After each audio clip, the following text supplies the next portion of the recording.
10 वर्षांच्या मुलाला ब्लॅकमेल करत पैसे उकळले. एवढंच नाही तर त्या पैशातून मैत्रिणीला आयफोन घेऊन दिला. वॉटर पार्कला नेऊन मौज मजा केली आणि आता या तरुणाला पोलिसांनी अटक केली आहे. नेमकं काय घडलं सविस्तर पाहणार आहोत. छत्रपती संभाजीनगरच्या सातारा परिसरातून एक धक्कादायक घटना समोर आली आहे. एका 20 वर्षीय तरुणाने अवघ्या 10 वर्षांच्या मुलाला धमकावत त्याच्याकडून वारंवार घरातून पैसे आणून घेतल्याचा प्रकार उघडकीस आलाय. या प्रकरणी सातारा पोलिसांनी उद्धव कुंडलिक बिलवणे या तरुणाला तातडीनं अटक केली आहे. पोलिसांनी दिलेल्या माहितीनुसार आरोपीने आधी मुलाशी ओळख वाढवली, त्याच्याशी बोलणं वाढवलं आणि नंतर त्याला भीती दाखवत ब्लॅकमेल करायला सुरुवात केली. तू सिगारेट पितोस, तू टुकार आहेस, हे मी तुझ्या आई वडिलांना सांगतो, अशी धमकी देत आरोपींनी मुलाच्या मनात भीती निर्माण केली.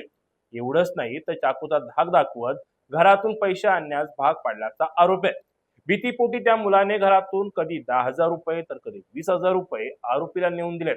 हा प्रकार फक्त 1-2 दिवस चालू नव्हता, तर सलग अनेक दिवस सुरू होता. यामध्ये आरोपीने तब्बल 1,60,000 रुपये उकळल्याचं तपासात समोर आलंय. धक्कादायक बाब म्हणजे मुलाकडून घेतलेल्या पैशातून आरोपीने स्वतः मौज मजा केली, मैत्रिणीला आयफोन गिफ्ट केला, नवी गाडी घेतली आणि वॉटर पार्कसह इतर ठिकाणी फिरून पैसे उडवल्याची माहिती पोलीस तपासात समोर आली आहे.